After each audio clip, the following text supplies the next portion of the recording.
வட மாநிலத்தவர்களை தமிழகத்தில் வாக்காளர்களாக சேர்ப்பதற்கு ஜனநாயகத்தில் உரிமை இருக்கிறது என்றால் அவர்களை யாரும் நீக்க முடியாது என தமிழ் மாநில காங்கிரஸ் கட்சி தலைவர் ஜி.கே. வாசன் தெரிவித்துள்ளார்.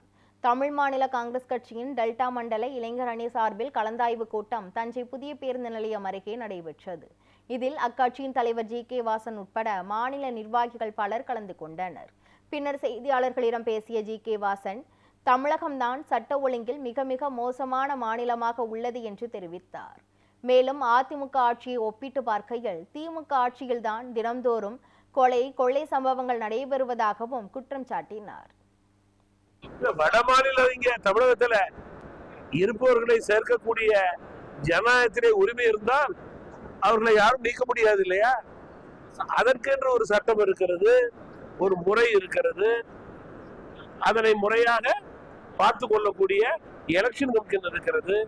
உங்களுக்கு ஏன் தோல்வி பயத்தில் இந்த சந்தேகம் எல்லாம் வருகிறது என்று எனக்கு தெரியவில்லை.